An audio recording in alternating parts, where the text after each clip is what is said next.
Well, welcome to Move the Stairs. This is episode 93. We're recording on Friday, December 22nd, 2023. We're happy you're here joining us for today's exciting conversations. My colleagues, Diane and Jordan, are out today. One's under the weather, the other's traveling. So today I have the pleasure of speaking with James Matuszewski. He is a Colorado entrepreneur. He's a sommelier. He's a private chef. I'd like to be talking about wine, but instead we're going to talk more about marketing and branding. That's his expertise in aerosol delivery health products. So our focus today really will be James's businesses, monarchremedy.com, which carries a line of CBD and cannabis products. Also a new one, Neuromist. It's a precision system to dispense nootropics. So we're going to talk more about that in just a minute. We're going to have lots to talk about with James. Most importantly, his view on the future of the CBD cannabis space, what led him to this particular avenue in the industry. Given his flair for branding, we're going to ask him about building customer loyalty. We always talk about insider media relations, so we'll ask him about what he sees the role of the media playing in your business success. And in our building a resilient brand segment, we're going to tap into James's knowledge about setting yourself up as a thought leader, which will help protect your brand. So let's get started. I'll reach down here, hit the magic button. We're going to add James in here. Hi, James. Thanks for joining us today for our Move the Stairs podcast. Thank you, Mitch. Thanks for having me on. I always like talking about, I would rather be drinking and talking about wine as well, but we can get to that later. Yeah. We'll make that. It is Friday. We got happy hour coming, but thanks for having me on. You betcha. I appreciate you taking the time to do it on a busy day.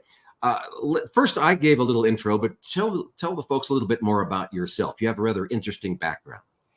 Yeah, I kind of call it, a storied journeyman's path or approach to where I've ended up. I had a little bit of early success with a catalog company back on another rendition of me in Denver, 25 years ago. And I sold that in the early 2000s and kind of got me into direct marketing and kind of first foray into some sort of branding with a sports medical line of products. And we did real well for a while and kind of rode the wave. And I always like to point out one fun fact about that. It was late 90s. I was at a direct marketing conference in San Francisco. We go to these DM shows all the time and Direct Marketing Association. And they had this keynote speaker that nobody had heard of or not heard of much. And we were listening to this guy and he was talking about how he's going to build this giant brand and about branding this and branding that. And he had not had much success. And he had a little company, a guy by the name of Jeff Bezos, talking about his new company, Amazon. And everybody's like, yeah, well, you're not making any money selling books online. Good luck with that. So that was one of my first fun facts of being in direct marketing was listening to Jeff Bezos and his first little view of what his website looked at way back then. And it was quite interesting. So then after the catalog business, I traveled a lot, just doing some consulting in that business for some big brands, Nautica, Liz Claiborne, Tommy Hilfiger, things like that with some home brands and catalogs. And then I found myself in Southern California working on a couple projects, but couldn't get much traction there.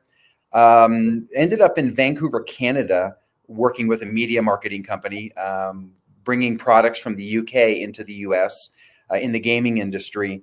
And I had my nights free. My wife was still in Denver and I was kind of feeling my way.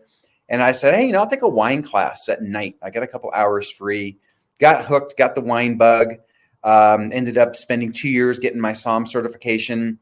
That was my first kind of, real deep dive into that and said, I kind of think I want to be in the wine business. Ended up making a few trips to Napa. Got into the wine business with a catalog company that actually had a wine tasting room. And I ran that for a couple of years. Got to learn Napa, made best use of having my connections with this well-known company and went out and had free tastings on my days off. So I went out and tasted every chance I could, literally 4, 5, 6 wineries a day when I had the open time. And while I was at this company, learning the ropes, I had a group of girls that asked me, well, you seem to know the Valley. Can you take us around? And I'm like, yeah, I got a day off.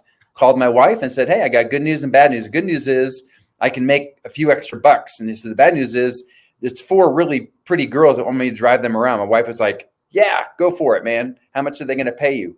And so I started touring on my off days. That turned into a tour company called Flex Wine Tours. And that's when I really started learning the value of distinguishing your brand. And back then, it was just a bunch of black limos and guys in monkey suits taking people around to these wineries. And I thought of a new type of vehicle, branded it. It was actually called the Ford Flex, with a cool white top. And it was kind of, a little bit more fun way to see wine country. So it came up with Flex Wine Tours, which had a couple double meanings. In a couple of years, we ended up #1 on TripAdvisor for all the tour companies in Napa, and rode that wave for a couple of years until the fires in 17 and 18, which really hurt the hospitality business. During that time also, I went and took a cannabis class because I got interested in cannabis. It was similar to the wine learning and aromatics and flavonoids and things like that. Got kind of hooked on that part of it. Ended up leaving California with the COVID and everything else that happened. Ended up in Colorado, and that was my first kind of entry into cannabis and more specifically e-commerce for CBD, a new CBD delivery product, which was nano mist or aerosol delivery. So that's how I ended up in cannabis, was kind of a path via wine and a similar type of product, but doing it a different delivery. So that's how I ended up back in Colorado in cannabis. Wow. That's quite the story. Everything but joining the circus. Maybe that's next, but yeah. So yeah. You with this, and your focus has always been the delivery system. Find the most efficient, best way to deliver that product. Correct. You've got Monarch Remedy, but come January, which is in a matter of days, you'll be launching this NeuroMist, and your mantra there has been ditch the pills. Right. And so just describe, what is NeuroMist? How does it work? Why do you think that's a superior way to deliver the product? Well, it is on the coattails of the Monarch Remedy, monarchremedy.com e-commerce for CBD, same type of delivery system. And it is a aerosol spray, a nano mist spray.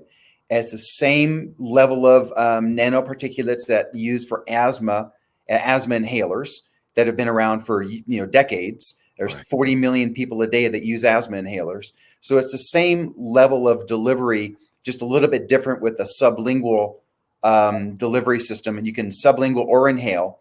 But basically, NeuroMist is designed to replace all the pills people are taking. People are taking over 100 million plus pills a day.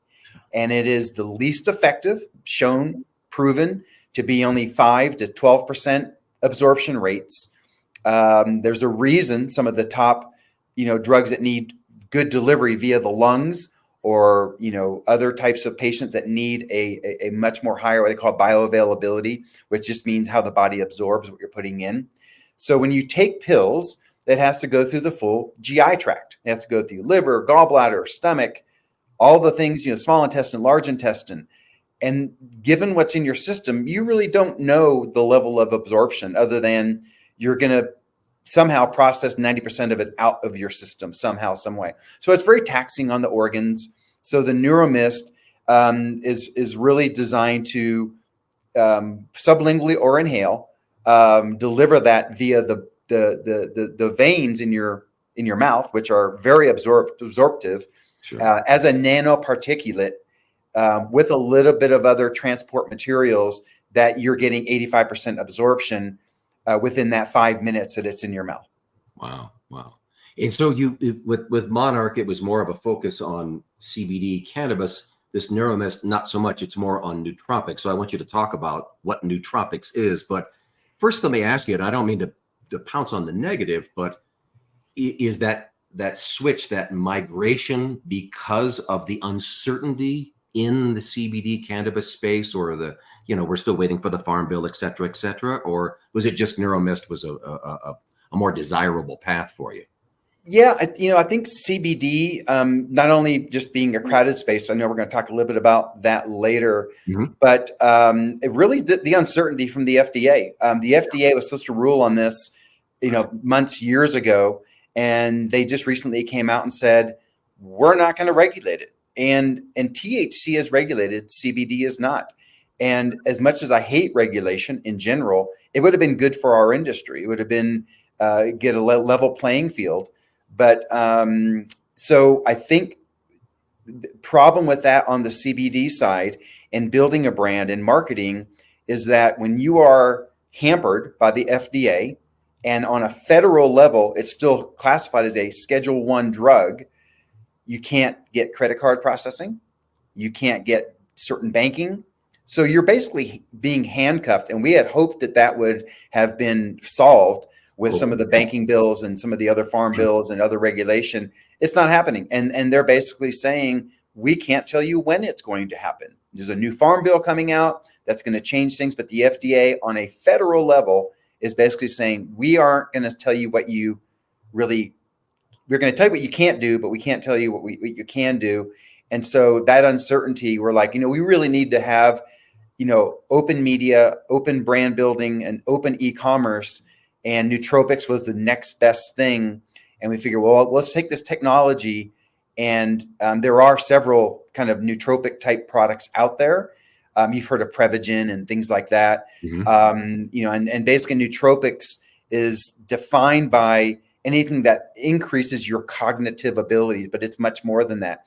And I just tell people the best way to think of a nootropic is the most basic nootropic that 100+ million Americans use every day, and that's coffee. The caffeine in coffee is a nootropic. And if you go into some of your specialty food stores now, you'll see coffee now for energy, for focus, and they're adding mushrooms. They're adding things that are helping with certain cognitive abilities, whether it be, help with dementia or just more of a focus and clarity throughout the day. So nootropics is kind of labeled as a brain booster type of thing, but it's actually a little bit more than that to help treat everything from anxiety to sleep aid to, that clarity and focus you want through the day. And certain high level nootropics will treat certain dementia type of issues as well, or even prevent it in addition to helping it. Okay. Yeah. Good explanation. Good definition. I hear people call it smart drugs when they say nootropics. So that makes perfect sense. You mentioned a couple of times building the brand and customer loyalty. I want to kind of zero in and focus on that for a minute.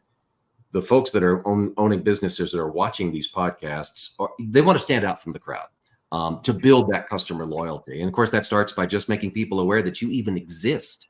How have you been able to achieve that with many of your different businesses?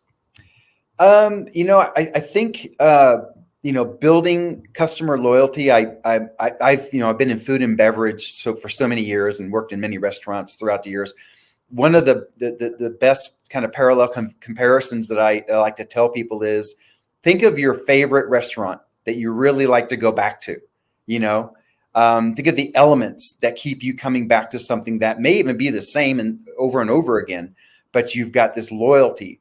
And I kind of think I've kind of got a list here of a couple of things that I feel like customer loyalty falls into. And I think the first thing is, the product, whatever that product is, that has to work. It has to do what it says it does. It has to meet your expectations, whether it be that great steak or something you order online. I think it's got to meet customer expectations. So first and foremost, the product has to quote unquote work for you or meet your expectations. Okay. I think secondly, I think you have to have really good communications with your customer, whether via the media or direct online or phone calls. I think phone calls are very underrated, have that direct communications, but you need to communicate to your customer how they want to be communicated to. And I think that's one of the things people miss. They just think, well, everybody's doing emails. Let's do an email. Everybody's doing text messaging. Let's do text messaging. Let's do, whatever it is you want to try to reach people. But I think you need to understand every segment of your customers, how they want to be reached. And if it's in person, then you need to be there. But I think communications in the way they want to be communicated to, because some people still love email. Some people don't even read their email. You got to be able to communicate. And I think another big thing in that is, it sounds basic, but I think trust And when somebody trusts you, not just having lip service or a marketing ploy, I think the customer has to trust you to know that they're being heard with any issues that they may have. So trust comes on many different levels, whether it be how you speak to them or how you handle when things don't go well. And I think another part of customer loyalty is availability. And that sounds very basic, but you've got to be available for your customer with whatever it is that they need at whatever time they need it. And it may be email communications, it may be a phone call, but I think you just need to be really readily available. And that's why you see these online chats with a lot of rooms and stuff. Some people like to use those, some people don't. But just having availability, whether it be, again, phone, email, text, pop-up chat messages, just that availability. And I think another big part of good customer loyalty is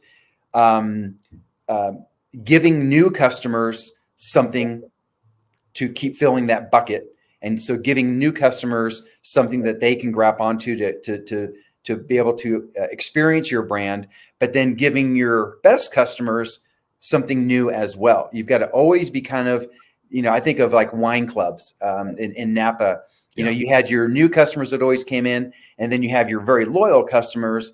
And if you keep sending them kind of the same thing every day, everything, you're going to lose some of that loyalty. So I think you've got to be not necessarily reinventing yourself, but you got to give your most loyal customers something new as well to keep them, in the hopper and to keep them interested in your brand, whatever it is that you're selling.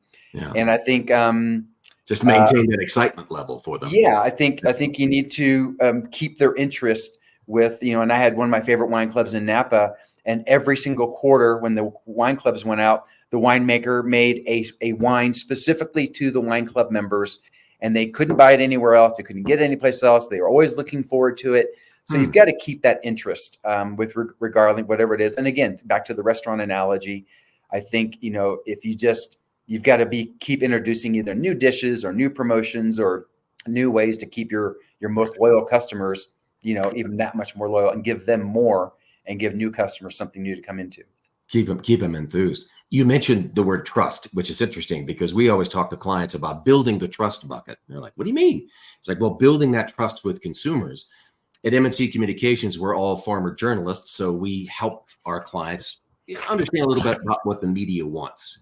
Some people, don't care for the media. They're afraid of the media. They don't know what to do. So we try to position them as, industry leaders or experts who can provide a really good interview and get them prepared for that. So I'm curious, have you relied on relationships with members of the media, could be a trade periodical, a radio station, TV, whatever, to help your businesses grow over the years? Absolutely. I think, you never feel like you're doing enough. And I think that the difficult part as an entrepreneur, where you always feel like you're in quote unquote startup mode, it's you've got this new shiny object you're trying to get out there. But what you do realize with always being in that mode is that building those relationships and having that, it's really the fastest, cheapest way to fast track it. And you can't get caught up in that launch so much that you don't utilize the media that is the cheapest and fastest to get the word out there. You have to have really good, relevant and accurate content as well with the media so that it is interesting. In the old days, when you're sending out press releases or whatever, they had, you had to have your tagline, and you had to have your next, the sub tagline had to be, very catchy. And some of those old school principles still work, but now with social media, the game has changed because now you've got to be in that digital world where you've got to be tech savvy and you've got to, be well beyond and follow some of those media partners' leads in what's most effective right now. And it may not be a traditional press release. It might be, an Instagram post or a promotion on any type of social media. And in the big three, Twitter, Facebook, and Instagram, you've got to treat those all three very differently. And then a good media relationship will tell you, hey, this message works really well on Instagram, but it not so much on Facebook or Twitter, and they are distinctly different. So I think following their lead in those relationships really helps you with your messaging beyond just here's a great title, here's a brand new shiny object, here's why you should have it. You've got to be video savvy, and you've got to really use these digital platforms properly. And I think media partners really help you with that. Yeah, a lot of businesses get really excited about something they have going on internally, but it also has to be exciting for the rest of the audience. So your tip about, making it relevant is key. So let's suppose we have a business sitting here watching this and saying, all right, I'd love to make a contact with the media. Wow, where do I begin? How do I cultivate those relationships? What would your tips be? Well, again, I think, to be candid, I don't think I've done a very good job even knowing what I'm supposed to do. So I fully understand when you are a small business, or in me, not necessarily a one-man show, but I'm the one that handles a lot of those, and, the proverbial wearing many hats. I personally don't think I've done a very good job in this last project, because I've been, running around hair on fire. Yeah. But I do know how to do that. I think you've got to have a lot of dedication to your network groups, and whether it be a personal or professional network group. I think you really need to get involved with industry associations. I think that's very critical. Even meetup events, your local, Denver's got a really good meetup group that does all types of industry events. I think you got to be very on top of that. I think you got to be participating in industry events. Denver has a really good, it's called the NOCO Hemp Expo, and they changed it around a bit, but you've got to be at those events, even if it's the same thing over and over again. You always are going to meet either media or other, referrals in those things. So you've got to be very present. You've got to be involved with news groups. You got to be able to provide some content to some of these people that are asking for content, or your specialty, or like we're doing right now. I think you've got to be part of specialty organizations that are in your niche of whatever you're doing. And quite frankly, you've got to be present in volunteer groups or charities as well. So it's many prongs. It's just hard to dedicate when you don't have somebody that is only doing that. So if you're a big company, you've got a PR media / person that's out there, they can be dedicated to it. But when you're the owner and an entrepreneur, it's very challenging. And I would say I'd be the first one to admit I have not done a good job of being involved in all of those groups that collectively help you, kind of cultivate those and get you exposed to new people such as yourself and other media companies. Yeah, I can see a small business sort of listening to this going, how many hats do you want me to wear? But that doesn't make it any less important. You do have to kind of be involved in all those spots. Let's talk about creating a resilient brand. I mean, it's essential to every business, right? When what you're in, we like to position our clients to help them, polish those reputations so they can be resilient and go through good and bad times. With such a crowded field out there, particularly, let's talk about CBD hemp cannabis space. There's a lot of companies. How do you prove to the consumer, hey, I've got a really good product. I have a superior product?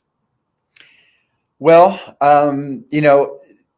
in the CBD or hemp cannabis world, with our Monarch Remedy platform, or in that project a couple of years ago, we were lucky in that there was nobody else doing aerosols. Okay. So both a blessing and a curse. So to answer the question specifically, how do you stand out in the nano mist or neuro mist coming up?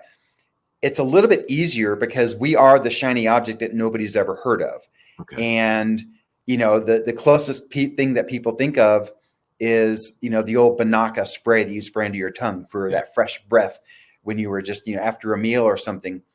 But I personally, when I think of all the CBD brands out there, and you go to any shop, whether it be THC or CBD, it's kind of all the same. They all have a tincture. They all have a gummy. They all have some sort of flower or something you can smoke or derivatives of that. And, in the CBD world, it came down to dosage. And so people were just upping the dosage to try to stand out. So it used to be, 1,000 or 900 milligrams in a bottle. And then it went to 1,500 milligrams in a bottle. Then it went to 2,000 milligrams in a bottle. And they kept charging more, but they all still came into the same thing. So the only really way to stand out in the traditional CBD / tincture world, where we call them Me Too products, we just decided on our side, we did not have a Me Too product.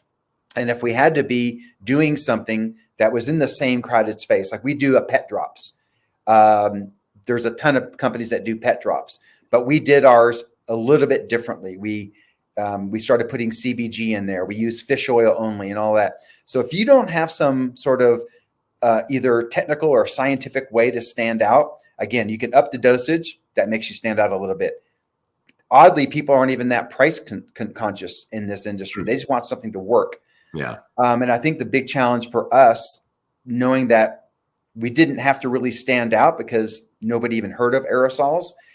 Again, the blessing was that we didn't have any competition, or still don't.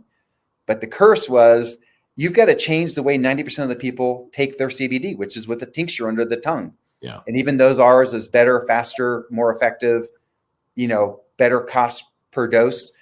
Aside from that, distinguishing your brand, it really came down to, I think on the CBD world, education, dosing, and in the end, right now, it's price, because everybody's kind of doing the same thing, and it's become a very price motivated kind of category. Sure. You mentioned the word education, and that struck me because, let's face it, some consumers may not know the difference still to this day. Some lawmakers even, or even members of the media, don't really know the distinction between THC and CBD, which sounds kind of odd, but here's another hat you're trying to put on as a small business owner: educating the consumer, reporters, lawmakers, the public. Do you think that's an important role, is to help educate, to build that resilient brand? Well, I mean, 100%. I think if you aren't educating constantly in this space, I don't think you have a chance. But that said, 2 years ago, people had to be told CBD does not get you high. And the difference between THC and CBD, the difference between the plants and how it's harvested, what exactly did the Farm Bill allow and not allow? The Farm Bill was really targeted at the hemp plant, which is not a THC plant. So, the CBD derived from that. So I think, quite frankly, these days, I don't think you have to educate people so much as what is the difference between CBD and THC. I think given that that THC is legal in half of our country right now, in 25 states, I think given that the states have made that distinguishing, or that difference to people pretty well. And I think most people understand CBD. But the next iteration of this is now the minor cannabinoids have come in. You're right. The CBGs of the world, cannabidiol, CBN, which is real good for sleep, CBDA, THCV. So now we're in this new minor cannabinoids, which are proving very, very effective in the CBD world. And that's the new education is, we know what CBD is, but what is CBG? What is CBN? Why do I need to use that? What should be used on my dog or on person? So I think that's the new generation of that education. So it's constant. You've got to really be distinguishing yourself by telling people what the difference is. And then now the next thing behind minor cannabinoids is what I call the new Franken drugs that they're making out of CBD. You've got the Delta 8s, the Delta 10s. THC is Delta 9, which is technically illegal. Delta 8 is not illegal, or they don't really know what they're doing with Delta 8, but they're basically Franken drugs. They're being manufactured in the lab and skirting around the bill and creating a psychoactive product out of CBD, or the hemp plant, I should say. And now you've really got to educate people, because if you're taking Delta 8, you're going to get high, and it's somewhat legal. It's skirting around what they've currently. So they're just finding a way around the system. And yes, the states that have approved THC for recreational use, what you're getting. It's not CBD. It's THC. But now these new Franken drugs, HHC and HHO and all these others, I can't even keep up. So I'm having to educate, and now even more so with these new kind of iterations of beyond CBD and minor cannabinoids and these other Frankendrugs. Yeah, yeah. So message clear there. Education is key. Well, just telling your story, even your motivation to what brought you into the space, that helps build trust, as we talked about, and also your reputation. Before I let you go, since we were talking about all these new avenues, I will ask you to pull out your crystal ball here. What do you see happening in 2024 with this entire space? Any thoughts? What are you watching for? So I think on the CBD side, I think what you're gonna find is, and it's already really has trended through this year, dosing. I think dosing is probably one of the biggest things you need to educate people on, because people really just don't know how much to take. And even though we've been spending 2 years, educating on dosing, people are still in the dark. They don't know if they should do 30 milligrams a day, 30 milligrams at a time, 100 milligrams, half a milligram per body weight. They don't know. It's all over the place. So I think dosing has really got to get a better handle on, because dosing for your pet or dosing for yourself, dosing based on your body weight, people are still really in the dark about dosing. And that's the one thing about the NeuroMist and or the NanoMist that we're using. It's very specifically dosed.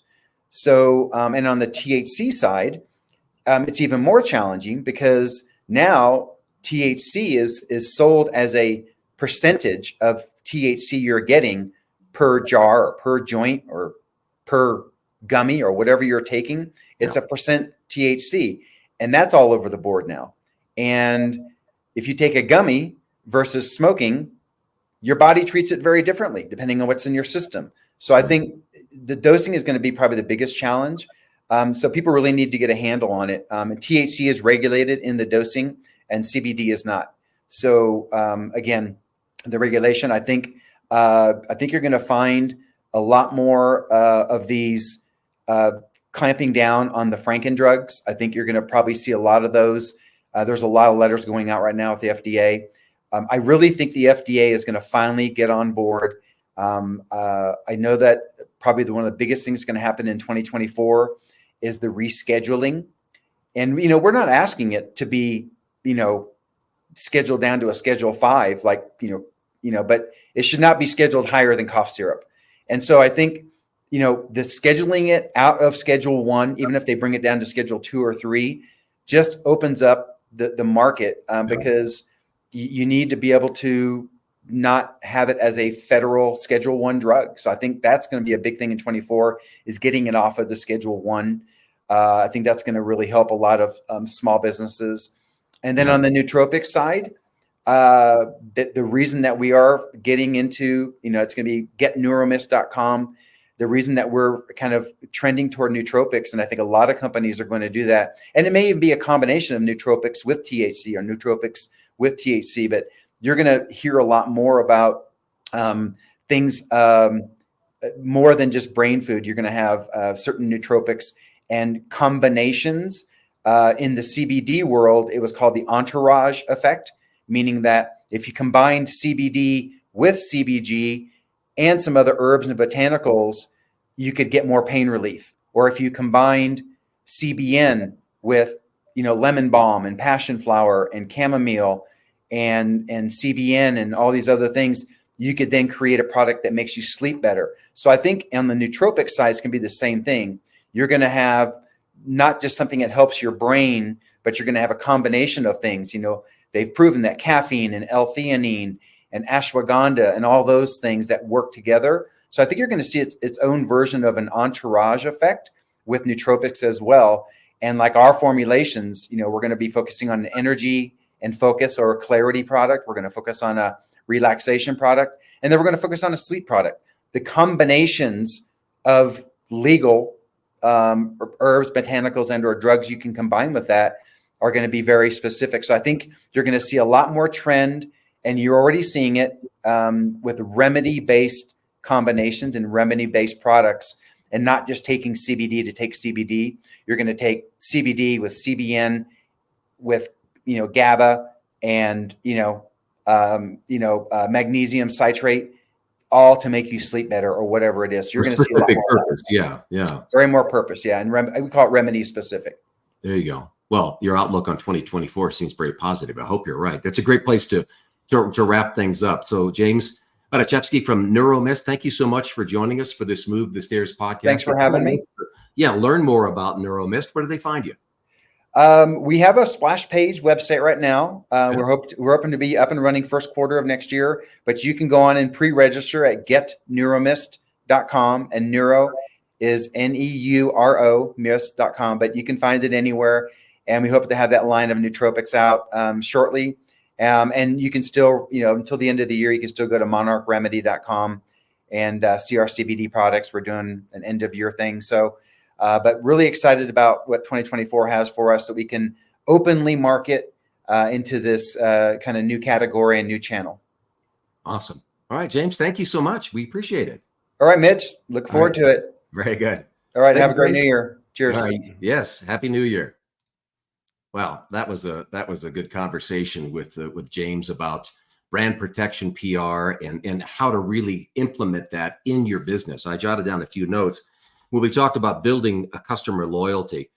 He talked about being available to your customer. I thought that was key. And of course, your product has to not just be there, but be reliable. It has to meet the consumer's expectations. And I think that really would build that customer loyalty.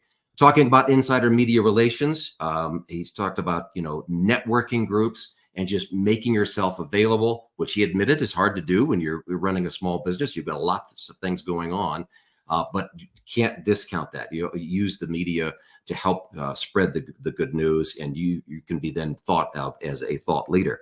And then our creating a resilient brands segment, it's just talking about standing out. And then that constant education, that is key. Maybe not a thing that everybody wants to be doing, but it is key so the consumer understands why your product may be better than others.